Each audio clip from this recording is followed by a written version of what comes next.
And I think for me, I had to start saying no to certain things like my kids' friends' birthday parties or out like invitations for events where there were couples at, because I learned really quickly that that didn't make me feel very good. It was kind of depressing Okay. to go to. Like I went to a birthday party and took my kids, and I was the only single person there. And, the parents were happily married and they're lighting the birthday candle. And I thought, oh, this is really It's hard like for me. it's a magnifying glass. I think especially in the beginning where emotions are still real and you're figuring this thing out. I Yes. remember that feeling too. Yeah. Yeah.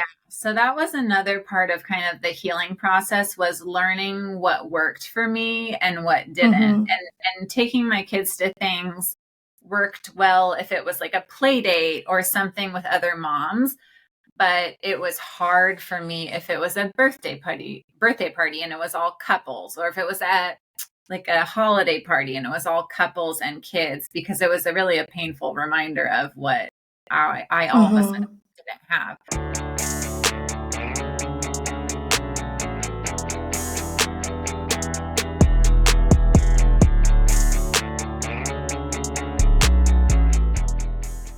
Hello and welcome to Blending and Mending. On the podcast this evening, we have Caroline from Cute with Kids, all the way from San Diego. So, Caroline, thank you so much for being with us. Oh, thank you so much. I'm so excited. It's honestly, I've been counting the hours we were speaking about earlier before we jumped onto the podcast. So it's 12:30 your time, Yeah. 9:30 my time in South Africa, and we've had a prep before this just to chat and align, and the excitement's been building. So thank you so, so much. Yeah. So the topic we're going to cover today it's a big topic, right? I think it's a topic that so many couples, so many people are faced with, and it's something we don't talk about enough in a divorced space. And the topic that we're chatting about tonight is infidelity, and that being one of the key reasons for a divorce, and then importantly, healing after divorce. So I just need to say that I follow Caroline's Instagram account, Cute with Kids, and she's got her two children, and it just looks like you are thriving. You just look happy. Your posts are so powerful. You're so child centered. So I wanted to start with that and just say, wow, with everything you've been through, just a wow, Mama Bear. And you can be so proud of yourself. Thank you. Oh my gosh, that's so nice of you to say that.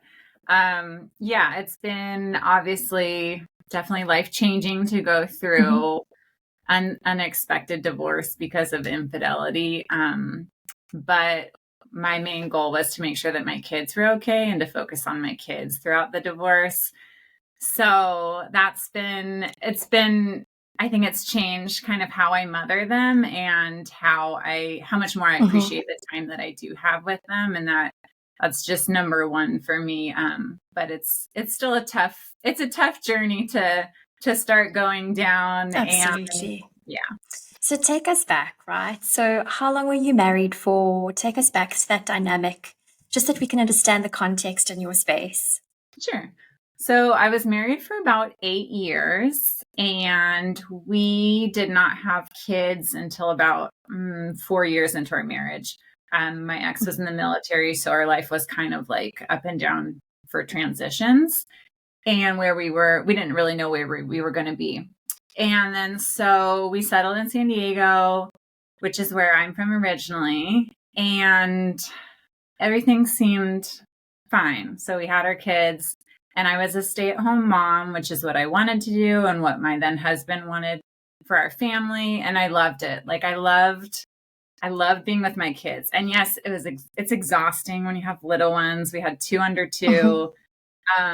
But I really felt like for the first time after I had my daughter, I thought, wow, I was really made to do this. Like I'd never thought that way about any career. And I'd always kind of wondered, why don't I have a career that I love? Or why don't I have a job that I'm just so passionate about?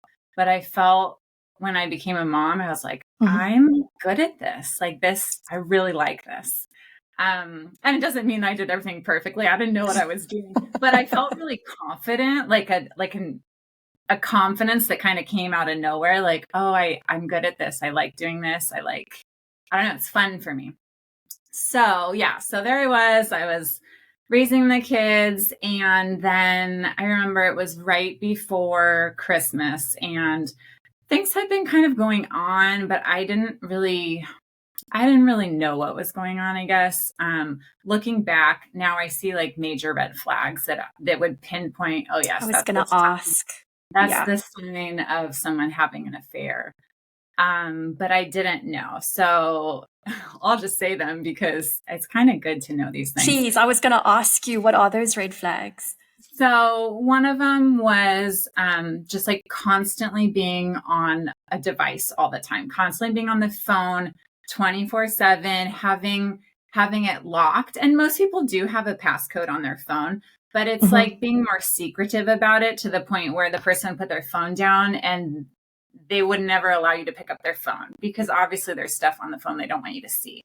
So it's not like when people have affairs, there's a lot of these red flags. It's not one red flag. And then like being unreachable. My husband was working. He was telling me that he was working a lot. So he was unreachable during the day. And I just thought he was really busy. He was starting this new career. But now that I look back on it, like, that's strange. Why are you unreachable to your spouse during the day? You're not that busy. Changes in appearance, like growing facial hair or just dramatically changing your appearance. All of a sudden starting a new fitness routine out of the blue where, you've never done that before. So a lot of like physical appearances, those are big ones. I think especially for women to notice in men. Yeah, those are big ones. And then changes in intimacy. I didn't like this one for me. It just was strange. I would never have thought of this, but because we were still being intimate in our marriage. But I remember saying like, oh, that was something new.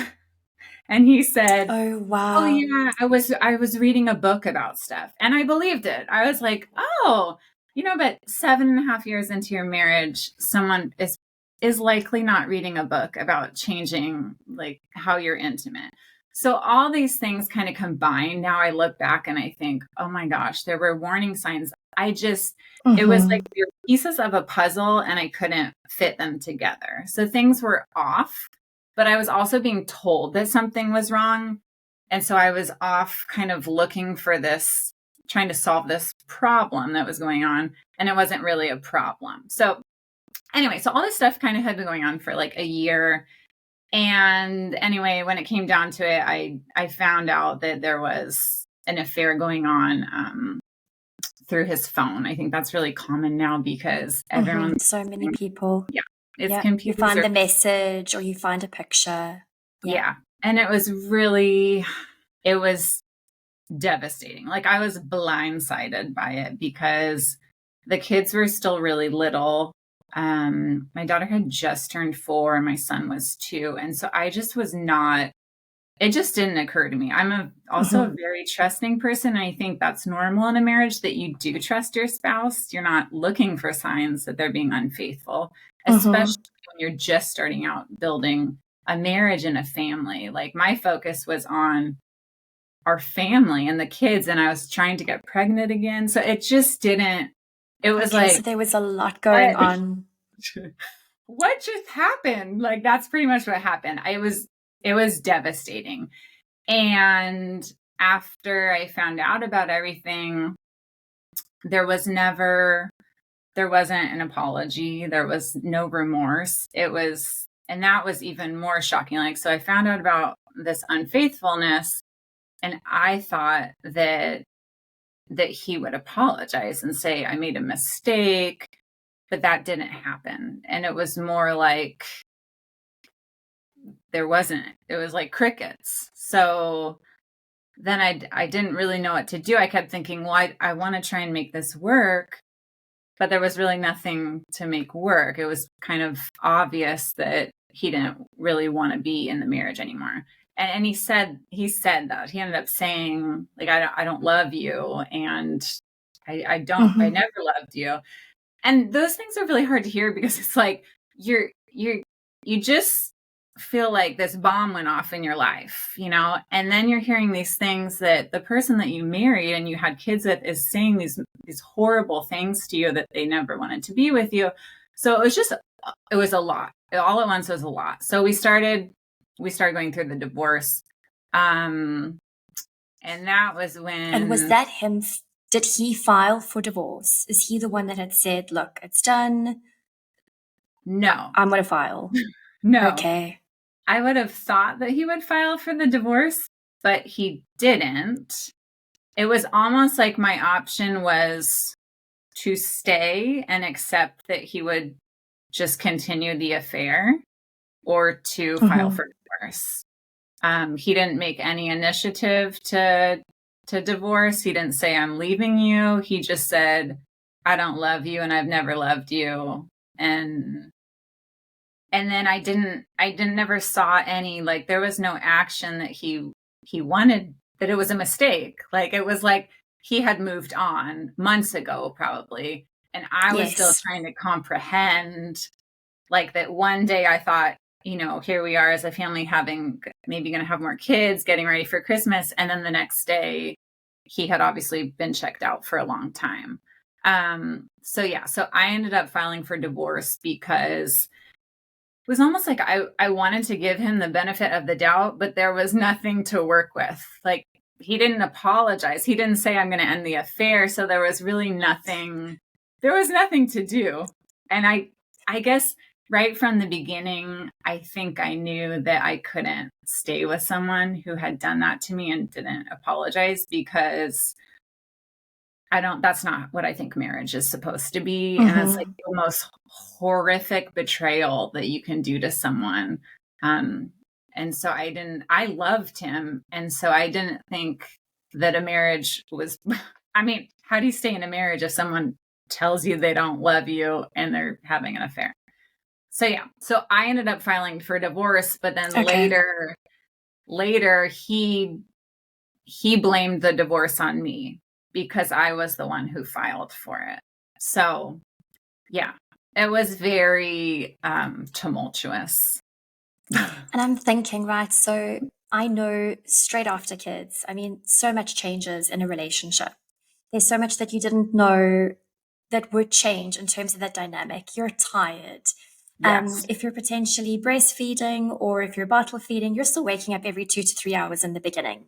Yes. Getting your kids into a routine, figuring out this new thing called mommy life and mommyhood, and then being a married parent. And it's just, there's so many facets to it. And I can understand you saying that a lot of your focus went into your family, because there's that motherly instinct that kicks in, and your focus is your children. And I know some men struggle with that dynamic. My mom always said to me, my dad would always be really jealous if she had too much attention or focused too much on us when we were really, really little. I don't understand that. I just think you're an adult, you're mature, our children need us. They can't fend for themselves. So I think there's a lot that happens in that space when you have children. And then I think if you're saying you've had your 4-year-old and your 2-year-old, and then to hear that your husband has been unfaithful and that he doesn't want to continue the marriage, I could only imagine that must have been one hell of a blow. Yeah. And that's exactly, I think, what you just said. So true, because it changes everyone's lives. Having kids is wonderful. It's incredible, but it changes you from your life being pretty much about you to being very selfless. All of a sudden, now you are responsible for these babies that you've brought into the world. And they're not just going to do whatever you say. They're going to wake up when they're hungry. They have diapers. They're tired. Your life has to adapt and change to be about them. And I really think that having kids reveals a lot about someone. It shows whether they want that responsibility. And it also reveals a lot about, like, kind of the selfishness of where everyone is selfish and self-absorbed. But I think it really highlights when things change and how you are as a parent. And it probably does take men a little more time to adapt, because we're the ones growing the baby for 9 months. We have this instant bond. But I know there's a lot of fantastic dads out there who are involved from the beginning and who don't really feel as much that jealousy about the children Mm-hmm. because now their role They're is in to be it. and to be a role Yes. model and like to Yes. raise the kids. Yeah. So yeah. So it is a little different. So, in terms of straight after, so you've gotten the news and you're going through the divorce process. Can you remember some of the triggers over that time that you really struggled with? Because I think we're taught brush it under the carpet, be strong, step up. You need to be strong for your kids. Life needs to carry on, but there's still so much that you're dealing with at the same time. Can you remember any of that? Yeah, I remember a lot of it just because it was really traumatic to go through. But yeah, I did hear that a lot. You have to be strong for your kids, and that's very well intentioned. And it was a good reminder to hear, but it's also Mm-hmm. very difficult to be going through something so devastating and then trying to hide it from your children who you're with during the day. I Yeah. do think, though, that having my kids made me so much stronger as a person to go through that type of situation. Because, yeah, I did have to be strong for my kids. I couldn't fall apart and just sleep all Yeah. day and throw the sheets back over my head. Every morning, I would wake up and it would hit me like a ton of bricks that this wasn't a nightmare, that this actually was my life and I was going through this. And I Mm-hmm. remember thinking in the beginning, I may have lost so much, but at least I have my dignity. So I would get up every morning. I would put an outfit on, not like workout clothing. I would put regular clothing on.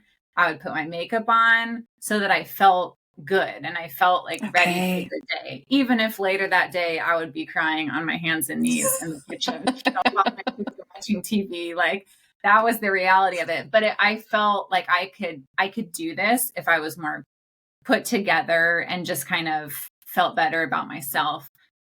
Yeah, so I think having the kids actually helped me because it forced me to be very strong and it forced me to really look at the divorce as like an opportunity to Mm-hmm.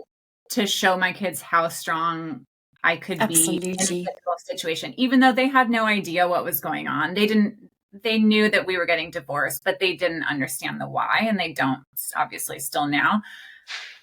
But like to model that life happens, these horrible things can happen, and you have to pick yourself up and keep going, even while you're grieving. Like you shouldn't stuff your grief down. You're still going to cry. It's still going to be really unfair. And that's what I did. But I still just kept going forward every single day because I wanted my kids to be okay. And Absolutely. and so that was my focus. Was it hard to co-parent with someone that hurt you as much as your ex-spouse did? I mean, just in terms of there's a trust dynamic when it comes to parenting. There's a trust dynamic when your children have to go to their dad for visitation. I know I struggled with that in my divorce, just in terms of is he going to make sure he brushes Mila the way that he needs to be brushed for school? Is he going to feed her and make sure that she doesn't have ice cream for breakfast? Those kind of things. And I got to a stage where I realized, look, I need to trust when Mila's with her dad that she's okay, he loves her, he adores her, and she's going to be fine, even if she has ice cream for breakfast. But I mean, what does that dynamic look like when you're co parenting with someone who's really hurt you and broken your trust? Yeah. So I see a lot of this when I like on social media, there's a lot of stuff about different Mm-hmm. types of divorce and trusting your co-parent. And specifically in my situation, I didn't trust him, but I couldn't control what he did when Yeah. he had the kids. And I learned that very quickly. There was no point in trying to tell him what to do. That had never worked in our marriage. It was kind of, you know, his way or the highway kind of thing. And so like Okay. I didn't ever really try to tell him what to do just because it had been such like a very sudden and angry split. Um but I also didn't trust him because he wasn't a trustworthy person anymore to me. Mm-hmm. And I just kind of had to hope and pray for the best. They were really little, and that was hard because I some of can the stuff that imagine. I'd seen in our marriage, I had known that the kids sometimes were in situations that weren't that safe, but there was nothing I could do about it. Like in divorce, there's not that much you can do about it. So it was difficult. And I just kind of hoped and prayed for the best. I knew that he cared about our kids. But he also didn't have as much time with them in the beginning. Okay. I did because I had been staying home with them. So it was like a gradual decrease of time and a gradual increase of time for him. But yeah, it was hard in the beginning. And I just had to let go and accept that my kids are with him. Hopefully nothing was going to happen. Hopefully they'll be okay, and yeah. And there were situations that, are much, much worse to be into. And at least he loved them and he wanted the best for them. So yeah. that's And I what I mean, it's told something, but I see that so much, right? Where you've got parents where it's the dad or the mom and just wanting to control what happens in the other person's household. And that's one of the hardest parts of divorce is you just, like you're saying, you can't. You need to get to a space where you need to trust the other person to a certain degree in terms of, like you're saying, it's your children together. They love your children. They care for your children. And you need to trust that they're going to do the right thing by your kids when your kids are in their care. So yes, it's one hell of a dynamic, and I see so many people struggling with this. But it's just something I think that does get easier with time, and I think people hate hearing that because when you're in it and you're feeling what you're feeling, you don't want to hear, but just give it time. It will get better in time. I understand that. True. Yeah. Yeah. And I also think that because of how our divorce was, it was just so sudden, it completely destroyed the relationship between us. So it was almost like we were building this new parenting relationship from scratch, as opposed to like, I think sometimes people backpedal and they're still holding on to that friendship or the relationship between themselves. Like, well, this is how we did things and maybe we'll still do dinners together. We went from like doing family dinners every night to not being able to even be in the same, 10 square feet. Like we couldn't even talk in person. So we literally had to rebuild a business relationship from the ground up in order to communicate I love that. about kids. Yeah. And what does the relationship look like today? If you're saying business relationship, what does it look like today? I would say that's pretty much what it is. I kind of go back and forth talking like, oh, we co-parent, because I think co-parenting looks different for everyone. And it depends on who you are, who your co-parent is. Ours is very much, we talk about what is absolutely necessary revolving around the kids, like their education, sports, vacations, custody schedules. And that's done in a co-parenting app. We use Talking Parents. I would say almost never speak on the phone. The only reason would be if there was an emergency or something going on, like a school pickup, someone wasn't there to pick up. Other than that, we don't talk on the phone. We do call to FaceTime with the other, like I FaceTime and I call his phone to FaceTime with the kids. But other than that, our communication is really mostly done through a co-parenting app. And if we're at, I guess like if we're at a sports event or something, I'll kind of make small talk. Hi, how are you? That kind of thing. Okay. We're fine being around each other in public. Because that's what I think is best for the kids. I don't want the kids to feel like they have to choose one of us over the other if we're at a sporting event or school event. But other than that, like behind the scenes, we're just we're civil, I guess. Yeah. Civil co-parents, not friends, but parents. But that dynamic, it works for you guys. And I think, again, it's a relationship where both of you are comfortable with it. The children can see their parents having a civil conversation. That's fine. Do you guys do birthdays together or anything like that? Because I often get that question is, do you do birthdays? Don't you? Are they separate events? Yeah, we do separate birthdays and we always have since we split up. So it's been a few years now.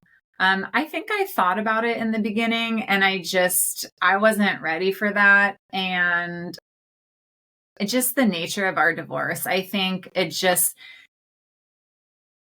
affects everyone. It's not just a divorce that affected me and my ex. It affects everyone in the family, and it changes the relationships with grandparents and aunts and uncles and cousins. Absolutely. And I do think for short periods of time, everyone can be civil and everything when you have to, but a birthday is a little more intimate with the kids and family. And I would feel a little uncomfortable if my ex was there at the birthday party.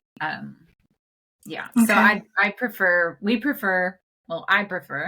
that I do parties with my kids and with my family or their friends. And then he does separate things with his family and the kids. Okay. And that works out. So you were saying now it's been a few years. It sounds like you guys have got your strategies in place. I need to find out from you about this co-parenting app. But I mean, how long did it take for you, and what were some of your coping mechanisms in terms of getting to a space of healing, getting to a space of, I am a whole being. Caroline is a whole being. Because when my sister and I spoke, she had such a beautiful statement, and she said, when you get a divorce, people treat you as if you're half a person. And you then need to almost redefine your identity as a woman, as a mother, as a professional, as all of these things wrapped up outside of the title of Mrs. What was that period like for you, and what were some of the coping strategies you put in place? That's such a good question. It was very difficult in the beginning because my identity had become, I'm a wife and I'm a mom. And all of a sudden I was a mom, but not a wife. And that's pretty unusual when you have such young children. So I felt kind of embarrassed and ashamed, to be honest, in the beginning, because I felt like I'm this stigma. Now I'm this single parent who got divorced, with a 2 and a 4-year-old, and now I'm raising them as a single mom. That was never my plan, but now I don't have those feelings at all. Like, it's weird to look back on and think that's how I felt in the beginning. So I started having, this time to myself when the kids were gone. And that was really unusual because once you have kids, they're with you 24/7, and you're dying for a break, right? You're like, oh, if only I could have 2 hours myself. And then they leave. Then they leave and you bawl your eyes out because they aren't with you. So then the kids are gone. I didn't know what to do. So I forced myself to get out of the house. I started walking a ton, which I love to go on a walk. It's very relaxing. So I would do that. I would go out to the beach and ride my bike on the boardwalk. I was going to church a lot. I just really pushed myself to just start filling my time with things that I really liked doing. And so it was interesting because I think before kids, I didn't really want to do stuff by myself. Like when I was younger in my 20s, I wanted to do stuff with other people. But I would do things by myself, like reading books, or just hanging out at home. But this was like, no, now I have a lot of time by myself. I want to start doing hobbies that I enjoy. So I started playing tennis again. I think I started golfing. I mean, I was trying I was trying to remember the things that I had liked before that I hadn't done in a long time. And so gradually that, the uncomfortableness of doing that alone went away. I started realizing, wow, I like doing this. This is fun. Oh, and it's funny because another thing that my ex said to me when I asked, why did you have an affair? I was trying to fit it together. Like, how could this have happened? And he said to me, well, you're not any fun. And I really kind of internalized that. I thought, I'm not fun. Gosh, I must be really not fun. But then once we were going through the divorce and I had this time, I thought, I'm having so much fun by myself. Like, what is wrong? I am so fun. I was like, I'm having so much fun on my bike ride. I'm going to do all this stuff. It was interesting. Everyone's idea of fun is a little bit different, I guess. But I really started enjoying my time that I had to myself, even though I really missed my kids. I wanted my kids, but I forced myself to go out and have fun. And it was like very interesting to experience this new free time by myself now Mm-hmm. as a single mom kind of going through this. So yeah, so I started doing that. That helped me heal a lot. I also had, those were like the activities, I guess, that helped me heal. Yeah. I had a phenomenal therapist who I would talk to every week. She was a godsend. I felt like God had really placed her into my life. I'd been given her name a few weeks prior to finding out about the affair by a woman in my Bible study, and I had been saying Okay. these things were going on in my marriage and I couldn't figure out what was going on. This was before I found out about the affair. And she had said, "Well, maybe you need to talk to someone." So I had already contacted this woman. And then 2 weeks later, when I found out about the affair, it was like, now I really need to come see you. Like, now something is obviously going on. So then this woman, amazing. She was amazing. She helped me kind of see everything that was going on. So that was one part of it. Then my family and friends were another part. My parents were amazing. They were super supportive. I would, go over to their house for dinner, and I think for me, I had to start saying no to certain things like my kids' friends' birthday parties or out like invitations for events where there were couples at, because I learned really quickly that that didn't make me feel very good. It was kind of depressing Okay. to go to. Like, I went to a birthday party and took my kids, and I was the only single person there. And, the parents were happily married and they're lighting the birthday candle. And I thought, oh, this is really It's hard like for me. it's a magnifying glass. I think especially in the beginning where emotions are still real and you're figuring this thing out. I Yes. remember that feeling too. Yeah. Yeah. So that was another part of kind of the healing process, was learning what worked for me and what didn't. Mm-hmm. And taking my kids to things worked well if it was like a play date or something with other moms, but it was hard for me if it was a birthday party and it was all couples, or if it was at like a holiday party and it was all couples and kids, because it was really a painful reminder of what I all of a sudden Mm-hmm. didn't have. So I feel like there were just different parts of the healing process that all work together. And for me, it was a slow healing process. I mean, compared to what I think people think is the right, think is going to be like, oh, you're healed in 6 months, like, or, he cheated, get over it, move on. It's not easy to just get over your spouse Mm-hmm. having an affair. I mean, you're mourning the loss of not only your marriage as you knew it, but also the dreams and hopes for your future. Because when I got married, I really, you have all these dreams of what your family's going to be like, things you're going to do, what you're going to do when Mm-hmm. the kids go to college and when you retire. And you have to say goodbye to all of those dreams that were going to be with that person. So I kind Yeah. of reminded myself that, maybe the big family that I always wanted 4 kids.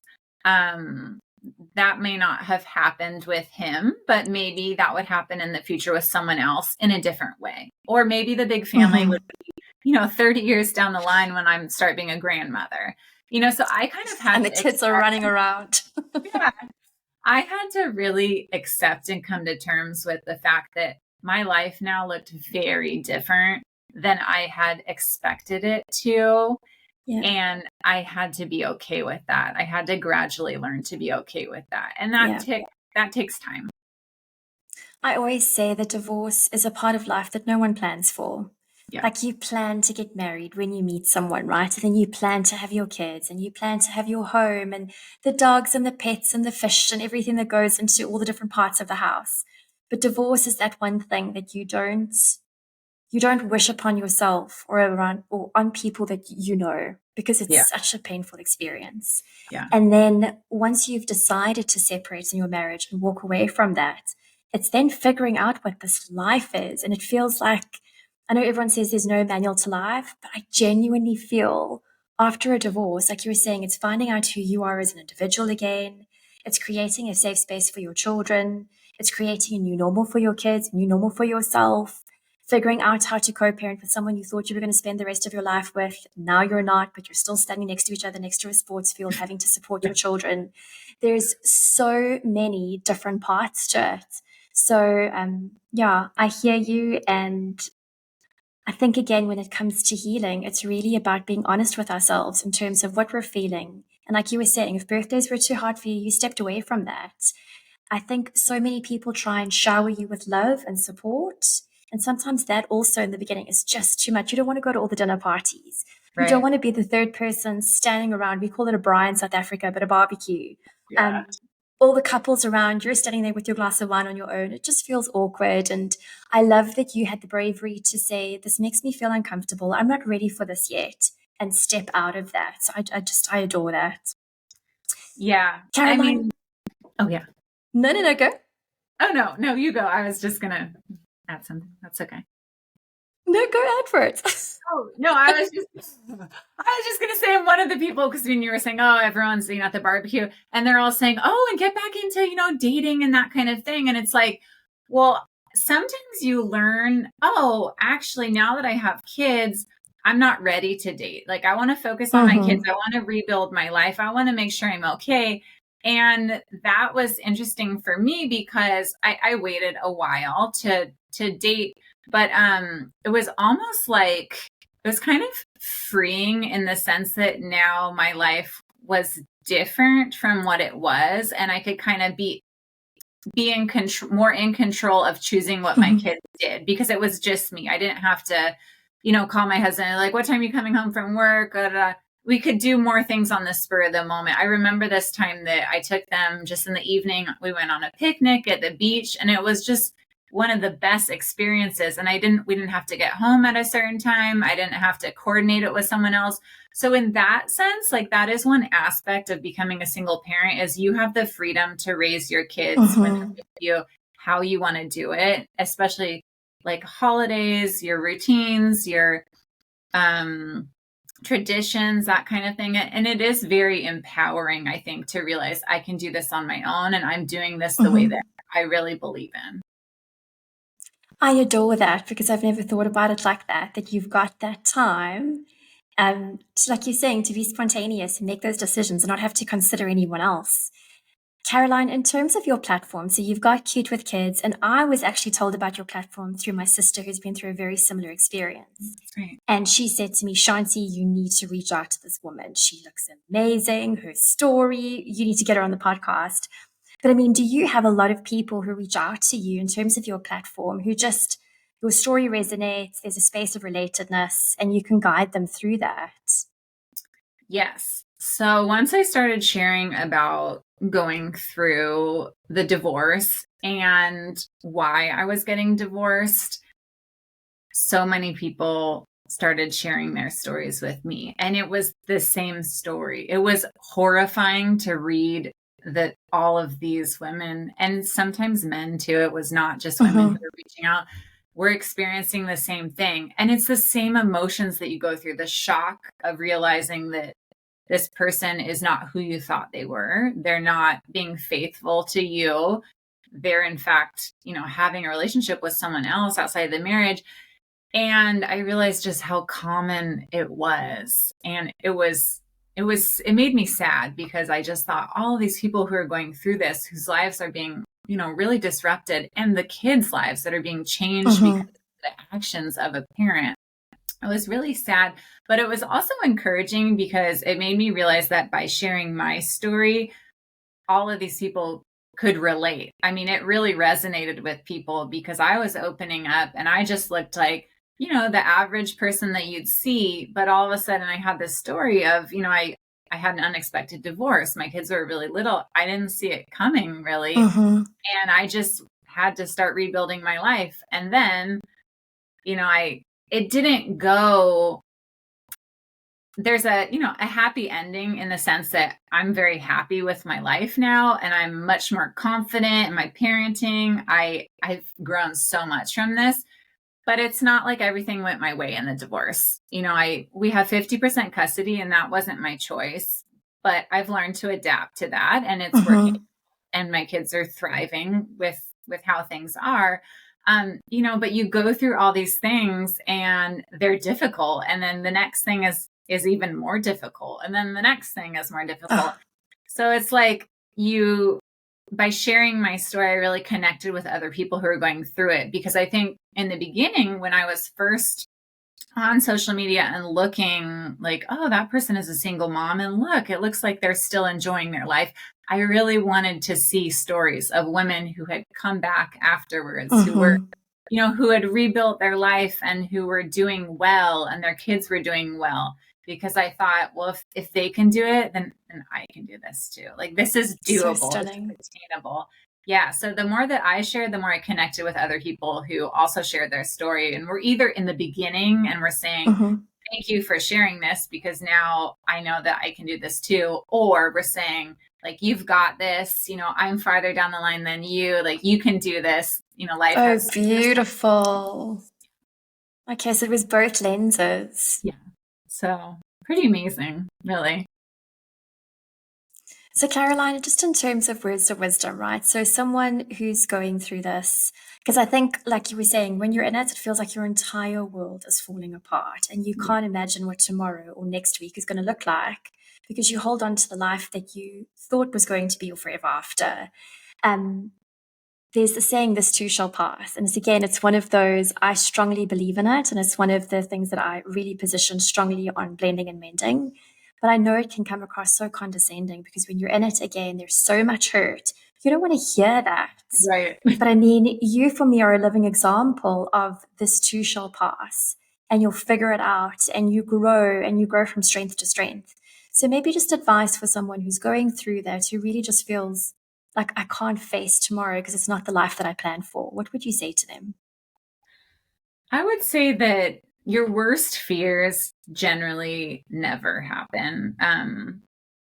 I never feared, that this was going to happen to me, and that's what happened. And then I worried so much about all the potential ways my life could go after divorce, and none of those happened. So it's almost like spending the time worrying about all that stuff was a waste of my time, because my life now it's very good. I have family, I have friends, I have a roof over my head, I have a job that I like. I really do feel very lucky to have the life that I have right now, as a divorced mom.